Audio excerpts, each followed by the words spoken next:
Highways నేను చెప్తున్నాను కదా, వైఎస్ రాజశేఖర రెడ్డి హయాంలో ఎంతమంది ఐఏఎస్లు ఆయన చనిపోయిన తర్వాత బలి పశువులు అయ్యారో ఒకసారి లిస్ట్ తీయండి. ఈ జనరేషన్ ఉన్న పిల్లలకి జగన్ భజన, ఈ ట్రోలింగ్ మేము చూసి మీకు తెలియట్లేదు అయ్యా. ఈవెన్ వైఎస్ఆర్ అభిమానులు ఎవరైతే ఉన్నారో అమ్మ అయ్యా ఒక్కసారి క్రాస్ చెక్ చేసుకోండి. ఓకే, మనకేదో మంచి చేస్తేనో మన అనుకున్న వాళ్ళకి ఆయన వాళ్ళది మేలు జరుగుతాను, ఇది కాదు రా బాబు పరిపాలన అంటే. డే 1 చెప్పా, ఈరోజు చెప్పా, నేను ఎప్పుడు ఇదే చెప్తా. ఆంధ్రప్రదేశ్ ఈరోజు ఎంత దారుణంగా ఉంది అంటే 2 రాష్ట్రాలుగా విడిపోయింది అంటే దానికి కారణం వైఎస్ఆర్. ఓకే, నెక్స్ట్ ఆయన వల్ల ఐఏఎస్లు అల్లల్లాడిపోయారు జైలుకి వెళ్ళి. కారణం వాళ్ళ కొడుకు లాభం చేసేలాగా, వాళ్ళ మనుషులకి లాభం చేకూరేలాగా ఐఏఎస్లు చేత సంతకాలు పెట్టించాడు. మీకు తెలుసో లేదో, మిమ్మల్ని ఎట్టగైతే వైఎస్ఆర్ చాలా గొప్ప నాయకుడు అనుకునేది చేశాడో, అక్కడ ఆఫీసర్లు అందరూ కూడా వైఎస్ఆర్ చెప్తే చేసేద్దన్న ఫీలింగ్.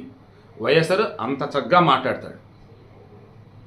ఆ తర్వాత జరిగే వాటికి అన్నప్పుడు ఆయన లేడు, ఆయన ఉంటే కాపాడుకున్నాడు అన్నారు.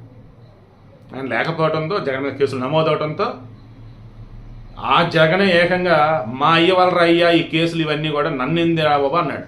వైఎస్ఆర్ పేరు కూడా ఇన్వాల్వ్ చేశారు. అప్పుడు ఇదే విషయం సాక్షాత్ షేర్ములే చెప్పింది. తండ్రినే కేసులు ఇన్వాల్వ్ చేయించిన గొప్పడు జగన్మోహన్ రెడ్డి. ఏమిటి ఆయన చనిపోయాడు కదా, ఆహా ఆయన సరే ఆయన పేరు గబ్బవ్వాల్సిందే. ఇప్పుడు జగన్మోహన్ రెడ్డి వల్ల ఐపీఎస్లు రా నాయన, ఎంతమంది ఉద్యోగాలు ఉంటాయో తెలియట్లే, ఎంతమంది జైలుకి వెళ్తారో తెలియట్లే, ఏం బతుకులేదు అసలు అర్థం కావట్లేదు అయ్యా కొడుకులది. సో పాయింట్కి వస్తున్నా, క్లియర్గా ఫిబ్రవరి 2 ఉదయం 6:30 కాదంబరి జత్వం మీద కుక్కల విద్యాసారి కేసు నమోదు చేసినట్టు ఉంది. అదే రోజు మధ్యాహ్నం అఫ్కోర్స్ ఉదయం 11:30 ఫ్లైట్లో ముంబైకి వెళ్ళినట్టుగా ఉంది. ఎవరెవరు? DCP Vishal Gunni, additional DCP Ramanamurthy. వీళ్ళ టికెట్లు ఎప్పుడు బుక్ అయినాయి? ఫిబ్రవరి 1న. కేసు పెట్టింది ఎప్పుడు? ఫిబ్రవరి 2 ఉదయాన్న. టికెట్లో బుక్ అయింది ఫిబ్రవరి 1న.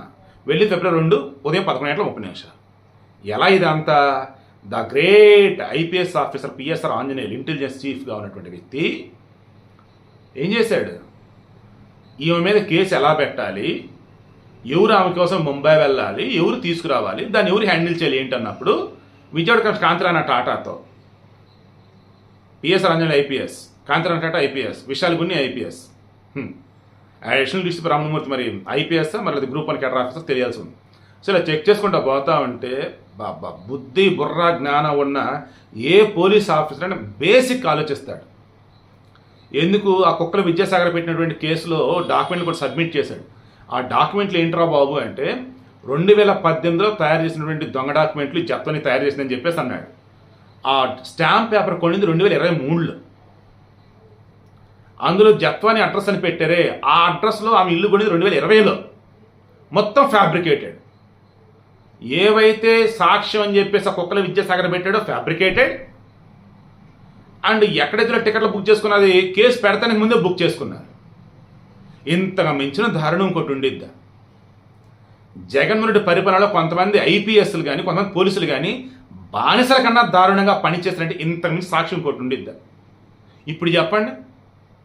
నేను జగన్మోహన్ రెడ్డి సంబంధించి ఏ రోజు నాకు అబద్ధం చెప్పాను?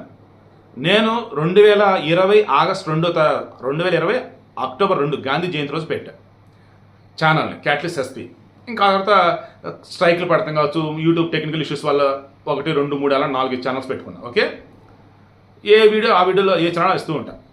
నేను జగన్ గురించి కానీ ఏపీ రాజకీయాల గురించి కానీ ఎప్పుడన్నా ఏదన్నా సరే నేను మాట్లాడినప్పుడు ఒక్క అబద్ధం అన్న చూపడని అంటూనే ఉన్నా. అబద్ధం చూపకపోగా అది నిజం ఒప్పుకోవడానికి మొల్ల రాక అడ్డదిడ్డంగా తిడుతూ కామెంట్లు పెడుతూ ఉంటారు గొర్రెలు, ఆ వైసీపీ బానిసలు. ఇందులో చదువుకున్న వాళ్ళు ఉన్నారు, మళ్ళీ అందులో ఆడవాళ్ళు ఉన్నారు. మళ్ళీ ఎంత బాధిస్తుందంటే నాకు ఇంత మూర్ఖత్వంతో ఉన్నారేంట్రా బాబు అనిపిస్తాను. నిజమని చెప్పినా సరే నమ్మట్లా. చూడు విషయం ఏంటి, ఈ పోలీసులలో ఎంతమంది ఉద్యోగాలు పడతాయో తెలియట్లా, ఎంతమంది జైలుకి వెళ్తారో తెలియట్లా. ఎందుకంటే అందులో ఆల్రెడీ కొంతమంది అప్రూవల్గా మారిపోయారు. అప్రూవల్గా మారిపోయారంటే ఇక మొత్తం భాగవతంతో బయటపడింది. సో ఇది అటు తిరిగి సజ్జల రామకృష్ణ దగ్గరికి లాగిద్దా, జగన్మోహన్ రెడ్డి దగ్గరికి ఆగిద్దా త్వరలో తేలుతుంది. నేను చెప్తున్నాను కదండి, జగన్ లండన్ అయితే వెళ్తున్నాడు కదా, ఐఎమ్ షూర్ లండన్ నుంచి రాగానే ఈ లోపు 2 కేసుల విషయంలో సాక్ష్యాల మొత్తం గ్యాదర్ చేసి కనుక ఉంటే, ఏమాత్రం దమ్ము ధైర్యం గట్స్ కనుక ప్రాపర్గా కూటమి గవర్నమెంట్కి ఉంటే, సారీ ఈ వర్డ్ యూస్ బట్ యూస్ చేస్తున్నా, ఎందుకంటే దిక్కుమలని అక్రమ కేసులు పెట్టే నాలంటి వాళ్ళని ఎంతమందిని ఇబ్బంది పెట్టింది, ఇంక్లూడింగ్ చంద్రబాబు గారిని కూడా ఇబ్బంది పెట్టింది జగన్మోహన్ రెడ్డి గవర్నమెంట్, సాక్ష్యాలు ఏమీ లేకుండానే. మరి ఈరోజు సాక్ష్యాలన్నీ ఉన్నా కానీ జగన్ రెడ్డి ఎందుకు అలా వదిలేస్తున్నారు? మీరు సాక్ష్యాలను పకడ్బందీగా మీ దగ్గర సేకరిస్తే ఉంటే ఎవడైనా వదలదు, అరెస్ట్ చేసి ముందు లోపలేసాడు. ఆ రోజు ఎదురు చూస్తూ ఉన్నా. సో జత్వానీ కేసులో అడ్డంగా బలైపోయింది పోలీసులు. వైఎస్ఆర్ హయాంలో ఐఏఎస్లు, జగన్ రెడ్డి హయాంలో ఐపీఎస్. ఇప్పుడు చెప్పండి కొడుకు తండ్రుల యొక్క గొప్పతనం మీకు అనిపించింది, మీకు తెలిసింది, మీకు కనిపించేది కింద కామెంట్లో తెలియచేయండి. మరలా చెప్తున్నా, ఏ రోజైనా ఏ పొలిటికల్ వీడియో అయినా, ఏ నార్మల్ వీడియో అయినా సరే, చిన్నవారి నుంచి పెద్దవారి వరకు, మీ ఇంటి దగ్గర ఉండే మనిషి దగ్గర నుంచి ఏకంగా పైన దేవుడి వరకు ఎవరి గురించి నేను ఏదైనా తప్పుగా మాట్లాడినా, తప్పుగా ఏదైనా వీడియో ఇస్తే పర్లా నాకు చెప్పండి, నీ వీడియో తీసేస్తా. ఏంటో నీకు చెప్పేది, దానివల్ల మేము హట్ అయ్యారంటూ తిడతారా? తిట్టి నేను పడతా, తప్పు నాదే కాబట్టి. అలా కాదు, అన్నీ సవ్యంగా ఉన్నాయంటే కనీసం మీ మనస్సాక్షిని అడగండి. అరే అన్నీ కరెక్ట్గా చెప్పారు ఈ మనిషి, మనమే మారాలరా, మనకి దూరం ఉండాలి వాళ్ళకి అనుకుంటే కనీసం అదైనా చేయండి.